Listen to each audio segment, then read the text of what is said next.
Hi everyone, this is the analysis of GS1 2025 mains paper and इस paper में जो topic मैंने predict करे थे उनसे काफ़ी सारे क्वेश्चन आए हैं। उस पर मैं अलग से वीडियो बनाऊंगा, but here is a brief analysis. तो GS1 के पेपर में जो फर्स्ट क्वेश्चन था हड़प्पन आर्किटेक्चर से आया है। Harappan architecture Indus valley civilisation repeated topic है एंड आर्किटेक्चर से सवाल आता है, तो काफ़ी हद तक ये प्रिडिक्टेबल सवाल था। सेलिएंट फीचर इसके बताने थे, डुएबल था मेरे ओपिनियन में। यहाँ पे आपको डायग्राम भी बनाने चाहिए थे। ठीक है। उसके बाद में आपका सेकंड क्वेश्चन है अकबर्स रिलीजियस सिंक्रेटिज्म, धार्मिक समन्वयता। अगर इंग्लिश में समझ में ना आया ना तो हिंदी में पढ़ के एक बार कंफर्म कर लेना कि कहना क्या चाह रहा है क्वेश्चन, है ना। तो बेसिकली उसके फीचर्स लिखने थे, सुलह कुल, इस तरीके की चीज़ों के, है ना। ठीक है। और ये भी प्रिडिक्टेबल था, मुगल एम्पायर दिल्ली सल्तनत से क्वेश्चन आते रहते हैं। इसके पहले टेक्नोलॉजी दिल्ली सल्तनत को कनेक्ट करके क्वेश्चन आया था। ठीक है। इसके और ये भी मैंने बताया था कि इससे सवाल आ सकता है प्रोबेबल टॉपिक में। चंदेला आर्ट फॉर्म, अब ये जो है ये थोड़ा सा अलग तरीके का क्वेश्चन है। चंदेला से इन जनरल सवाल नहीं आता है, बट अगर इसको भी आप टेम्पल आर्किटेक्चर वाले टॉपिक से जोड़ोगे, तो अगर किसी ने टेम्पल आर्किटेक्चर अच्छे से करा होता तो one could have solve this question as well. इसके बाद में बात करते हैं how climate change and sea level rise affecting the very existence of many island nations, discuss with example. तो अगर आपने मेंस 365 अगर पढ़ी होती तो उसमें क्लाइमेट चेंज कवर्ड रहता है, सी लेवल राइज कवर्ड रहता है, इस साल भी कवर्ड था। ठीक है। और जो ज्योग्राफी के काफी सारे क्वेश्चन आप देखोगे वो क्लाइमेट चेंज से रिलेट करके आते हैं। इन्वायरमेंट और ज्योग्राफी के क्वेश्चन सिमिलर रहते हैं कई बार। तो उस कंटेक्स्ट में सवाल है, क्लाइमेट चेंज को हिमालय से कनेक्ट करके पूछा यूपीएससी ने, ग्लेशियल मेल्टिंग से कनेक्ट करके पूछा। इस बार सी लेवल राइज को मेनी आइलैंड नेशन से कनेक्ट करा है। तो कैसे ये अफेक्ट कर रहा है ये आपको बताना था। मालदीव्स हो गया, फिर ये आपके बांग्लादेश का भी कुछ पार्ट है, फिर कैरिबियन आइलैंड हो गए। तो बहुत सारे आप एग्जाम्पल लिख सकते थे। चाहते तो इसमें आप छोटा सा एक मैप इधर की साइड में बना सकते थे। अगर आपका ये पेज है तो ऐसा आप इधर की साइड इसमें मैप बना सकते थे। ज्योग्राफी के क्वेश्चंस में कोशिश करो कि मैप आप बनाओ। ठीक है। तो ये डुएबल था। फिर इसके बाद में आप वे फॉरवर्ड भी दे सकते थे, कुछ 3-4 पॉइंट, एंड कंक्लूजन में कुछ विजन दे सकते थे, इंडिया के इनिशिएटिव्स दे सकते थे। फिफ्थ क्वेश्चन अगर देखें, सिंपल टू अंडरस्टैंड है, नॉन फार्म प्राइमरी एक्टिविटीज, गैर कृषि, यानी कि जो भी डायरेक्टली आपके क्रॉपिंग में नहीं आता। तो नॉन फार्मिंग, तो अगर आप देखोगे एक वर्ड कई बार रिपीट होता है गवर्नमेंट की स्कीम्स में, एग्रीकल्चर एंड एलाइड सेक्टर, ऐसे करके। तो जो एलाइड सेक्टर है ना, उन्हीं के बारे में मेंशन करना था यहाँ पे। ठीक है। हाउ देज एक्टिविटीज, और डिटेल में मेंशन करना था। वाट पूछा है तो हर एक एक्टिविटी को आपको बताना था। देन और इसमें अगर आपने एग्रीकल्चर रिवॉल्यूशन भी पढ़े होंगे ना, तो उसमें भी आपके non farm primary activities included है, जैसे फिशरीज हो गया, पोल्ट्री हो गया, डेयरिंग, ये सारी चीजें। इसके बाद में अगर आप देखोगे physiographic features, how are these activities related to physiographic features. तो फिशरीज कहाँ पर होती है, डेयरिंग कहाँ पे होती है। ठीक है।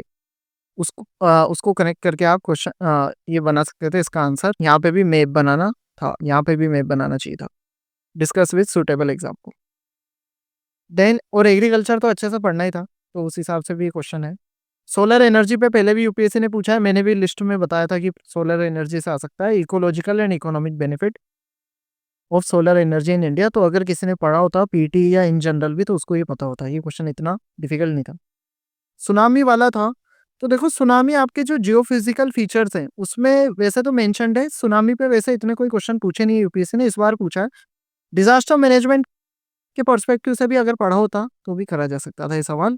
सुनामीज क्या है, कैसे बनती है, कहाँ बनती है, कहाँ आ गया, तो मैप बनाना था यहाँ पर, है ना।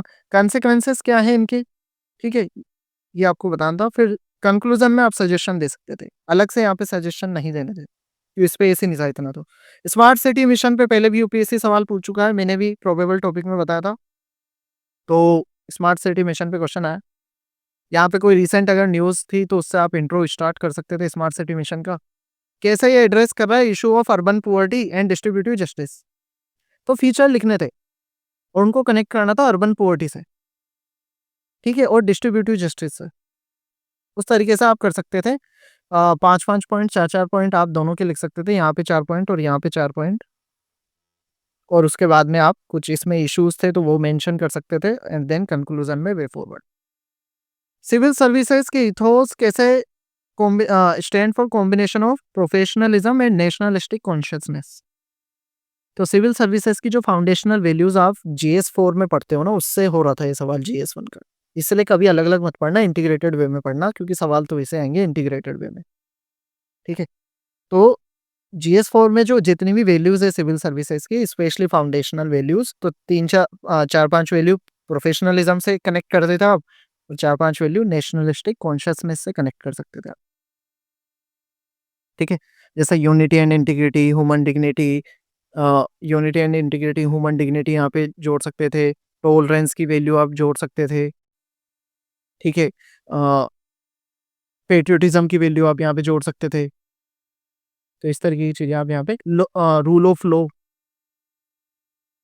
ठीक है, या कॉन्स्टिट्यूशनल मोरालिटी, ये आप जोड़ सकते थे। नेशनलिस्टिक कॉन्शियसनेस में आ गया आपका। प्रोफेशनलिज्म में इंटीग्रिटी, इम्पार्शलिटी, ट्रांसपेरेंसी, अकाउंटेबिलिटी, बहुत सारी वैल्यूज आप डाल सकते थे।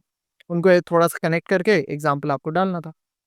ग्लोबलाइजेशन पे सवाल है, do you think globalisation results only in an aggressive consumer culture. अब ओनली आ गया तो हम ऑब्वियसली ओनली कंज्यूमर कल्चर में तो ये प्रमोट नहीं करता है ना।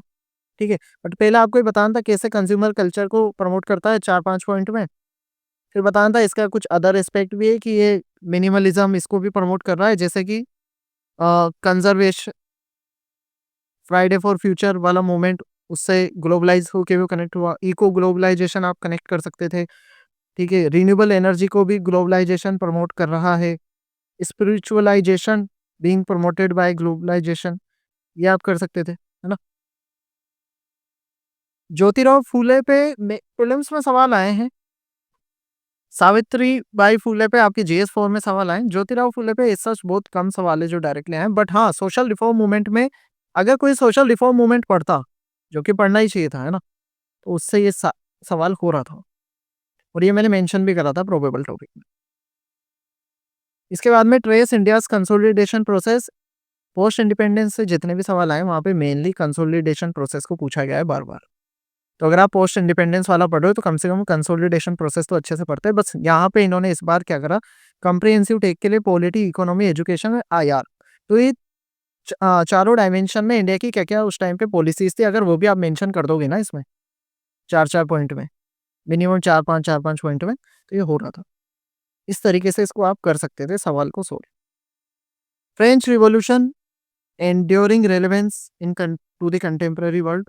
फ्रेंच रिवॉल्यूशन के बारे में बताना था इंट्रो में, फीचर्स बताने थे इसके क्या क्या, और फिर आज के टाइम पे रेलेवेंस क्या है।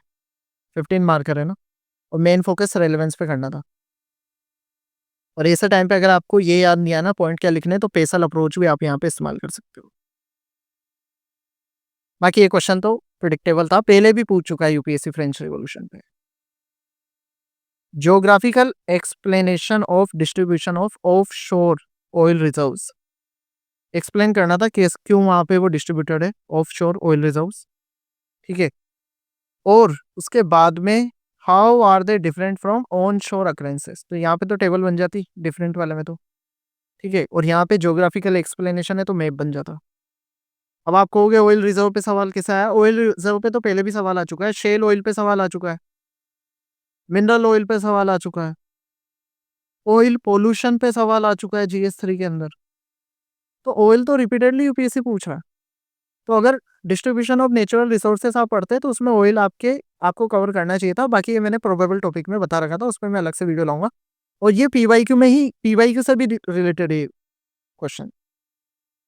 इसके बाद में बात करें 15th क्वेश्चन आपका, AI and drones, how they can be effectively use along with GIS and RS techniques in locational and aerial planning। तो प्लानिंग के कंटेक्स्ट में आपको इन सब की एप्लीकेशन बतानी थी। ठीक है, तो AI की एप्लीकेशन बता देते, ड्रोन की। यहाँ पे थोड़ा सा क्रिएटिवली आपको सोचना पड़ता, बट आई होप अगर आप पढ़ के गए थे अच्छे से तो आपको इन टेक्नोलॉजीज के बारे में तो पता होगा, है ना। तो लिखा जा सकता था आंसर। थोड़ा सा अलग क्वेश्चन है, थिंकिंग रिक्वायर्ड है एग्जाम में, बट ऐसा नहीं कह सकते कि भाई क्या लिखेंगे। 16th क्वेश्चन है, how the changes in shape and sizes of continent and ocean basins of the planet take place due to tectonic movement. अब ये बेसिकली आपका प्लेट टेक टेक्टोनिक थ्योरी जो है ना उससे सवाल है, और यहाँ पे प्रेफरेबली आपको पूरा इवोल्यूशन बता देना था, है ना। जैसे पास्ट में क्या था, पास्ट, प्रेजेंट एंड फ्यूचर क्या हो सकता है। जैसे अफ्रीकन कॉन्टिनेंटल रिफ्ट है, ठीक है, रेड सी के अराउंड, तो वहाँ पे उसको आप मेंशन कर सकते थे अभी रिसेंट में जो है। तो जो भी अगर एनसीईआरटी 11th अच्छे से पढ़ के गया होता, कॉन्टिनेंटल ड्रिफ्ट थ्योरी पे तो आपके सवाल आया था, कॉन्टिनेंटल ड्रिफ्ट थ्योरी पे इस साल के प्रीलिम्स में, और प्लेट टेक्टोनिक से कनेक्ट करके सवाल आ गया मेंस में। तो आप देख सकते हो ये एरिया कितना ज्यादा इंपॉर्टेंट है, और प्लेट टेक्टोनिक से तो ऑलरेडी पूछ चुका है यूपीएससी मेंस में सवाल। बस हाँ, इस बार उन्होंने लैंग्वेज थोड़ी कॉम्प्लिकेटेड कर दी, यहाँ पर भी मैप तो बनाना ही था, ठीक है। हो सकता है 2-3 मैप आप बना देते, पास्ट, प्रेजेंट और फ्यूचर का दिखा के। गंगा रिवर बेसिन में distribution and density of population दिखानी थी with special reference to land, soil and water resources. तो यहाँ पे हमें बेसिकली एक्सप्लेन करना था पहले तो डिस्ट्रीब्यूशन, ये स्टेटस हम बता देते, एक मैप भी बन जाता गंगा बेसिन, रिवर बेसिन का, ठीक है। वहाँ पे आप दिखा देते density of population, mainly UP Bihar वाला एरिया है। अब उसमें बताना था लैंड का क्या रोल है, लैंड रिसोर्स का क्या रोल है, सॉइल रिसोर्स का क्या रोल है, तो एलुवियल सॉइल उसमें जो आपके क्रॉप होती है ये सब, और वाटर रिसोर्स का क्या रोल है, ये बताना था। 18th क्वेश्चन है आपका, अकाउंट फॉर, मतलब रीजन बताने थे, fast fast food industry given that there are increased health concerns in modern society, ठीक है। तो फास्ट फूड इंडस्ट्री के रिगार्डिंग अगर कोई रिसेंट में न्यूज आपको याद आ रही थी, तो वो कंटेक्चुअल इंट्रो आप न्यूज के साथ में इंट्रोडक्शन में दे सकते थे। देन एक बेसिक मैप आप बना सकते थे फास्ट फूड इंडस्ट्रीज का, और मेजर जो सिटीज है ना हमारी मेगा टाउन्स, उनको हाईलाइट कर देते, दिल्ली, मुंबई, जयपुर, आगरा, ये सबको, कि भाई यहाँ पे फास्ट फूड इंडस्ट्रीज हैं। फिर रीजन आप बता सकते थे, तो देखो लोकेशन ऑफ इंडस्ट्री या जो इंडस्ट्रियल ग्रोथ के कुछ रीजंस हैं, जैसे कि पहला तो आपके कंज्यूमर डिमांड, फिर market access, technology, labour, raw material, ये सारे फैक्टर्स आपको लिखने थे। फिर बताना था इंक्रीज्ड हेल्थ कंसर्न्स, है ना, कैसे इंक्रीज्ड हेल्थ कंसर्न्स है क्योंकि 250 मार्कर हैं, तो इस वाले पार्ट को भी हम अच्छे से एड्रेस करेंगे। फिर यहाँ पे वे फॉरवर्ड भी आप दे सकते थे, तो यहाँ पे भी मैप तो आपको बनाना था। ये मैं आपको दिखा रहा हूँ लाइव कि कितनी जगह मैप बनाना था, कितनी जगह मैप बनाया जा सकता था। इस क्वेश्चन में मैप बन रहा था, इसके ऊपर वाले में मैप बन रहा था, ठीक है। ज्योग्राफी के जहां जहां आप मैप डाल सकते हो मैप आपको डालने। Achieving sustainable growth with emphasis on environmental protection could come into conflict with poor peoples needs in a country like India. तो एक क्लाइमेट डायलेमा, क्लाइमेट इंपीरियलिज्म, अभी जो रिसेंट में डिबेट हो रही है एनवायरमेंट के अराउंड, एनवायरमेंट वर्सेस इकोनॉमी वाली डिबेट का क्वेश्चन है, जो कि इंडिया बार बार आर्गुमेंट देता है इंटरनेशनल समिट्स पे, कोप में, कि हम अगर बहुत ज़्यादा फोकस करेंगे इन्वायरमेंटल प्रोटेक्शन पे, तो हमारा डेवलपमेंट नहीं होगा, स्पेशली पुअर पीपल की नीड्स फुलफिल नहीं होगी। तो आपको बताना था कि कैसे ये आर्गुमेंट को पहले तो सपोर्ट करना था, ठीक है। फिर इश्यूज अगर आप कुछ बता सकते तो आपको बताने थे, and then way forward. Issues में मेनली आप ये बता देते कि कैसे इन्वायरमेंटल प्रोटेक्शन जरूरी है फॉर कंट्री लाइक इंडिया, है ना। पहले तो बता देते कि भाई कैसे अफेक्ट करेगा पुअर पीपल को, ये कॉन्फ्लिक्ट कैसे होगा, फिर जरूरी कैसे है वो आप बता सकते थे, एंड वे फॉरवर्ड आप दे सकते थे। ट्राइबल डेवलपमेंट पे जो सवाल है, ये वैसे करंट अफेयर का सवाल है, इसको करंट अफेयर की मैगजीन से ज्यादा अच्छे से करा जा सकता है। Then 20th question and final question, does tribal development in India centre around two axes, displacement and rehabilitation. Those of, पहले तो हम डिस्प्लेस हो रहे हैं उनका डेवलपमेंट, उनके वेलफेयर के बारे में सोचें, और एंड ऑफ रिहेबिलिटेशन। तो यहाँ पे डज लिखा है ना, तो हमें काउंटर आर्गुमेंट भी देना है कि नहीं इसके बियॉन्ड भी है ना, ठीक है। एक्सेस, बियॉन्ड, डेज, ऐसे करके आप एक और सब हेडिंग बनाते। तो पहले तो आप बताते कि कैसे डोज ऑफ डिस्प्लेसमेंट, इसको आप एक्सप्लेन करते ट्राइबल डेवलपमेंट से कनेक्ट करके, रिहेबिलिटेशन के रिगार्डिंग क्या कर रहा है इंडिया, ठीक है, ट्राइबल डेवलपमेंट के कंटेक्स्ट में। And then other schemes, initiatives क्या हैं ट्राइबल डेवलपमेंट के, like health, education, employment, political empowerment, ठीक है? ये सारी चीज़ें, कल्चरल प्रिजर्वेशन, ये सारी चीज़ें के रिगार्डिंग क्या है, ये आप लिख सकते थे। देन ओवरऑल एक वे फॉरवर्ड टाइप आप दे सकते थे क्योंकि यहाँ पे हम इश्यूज़ की बात कर रहे हैं। ट्राइबल डेवलपमेंट पे ऑलरेडी पीवाईक्यू में सवाल आ चुका है मल्टीपल टाइम। सेकंडली, इसको मैंने प्रोबेबल टॉपिक में भी बताया था। So this was the analysis of GS 1 paper of 2025। I hope आपको क्लैरिटी मिली होगी कि किस तरह से इस पेपर को आपको अप्रोच करना चाहिए था। एंड अगर आपको अभी भी कोई डाउट है, you can ask them in the comment section. And आपको कैसा लगा ये पेपर, आपकी क्या राय है, you can also mention that in the comment section. And after this I would be analysing GS two paper as well. And फिर कितने क्वेश्चन मैंने प्रिडिक्ट करे टोटल मेंस में, उसका भी एनालिसिस लेकर आऊंगा। पीवाईक्यू के कितने क्वेश्चंस रिपीट हुए, अगर आपको होगे तो उसका भी एनालिसिस मैं जरूर से लेकर आऊंगा। And all the best for your UPSC journey. अगर आपको ये वीडियो पसंद आया हो, इसको लाइक करें, अपने फ्रेंड्स के साथ शेयर करें, चैनल को सब्सक्राइब करें।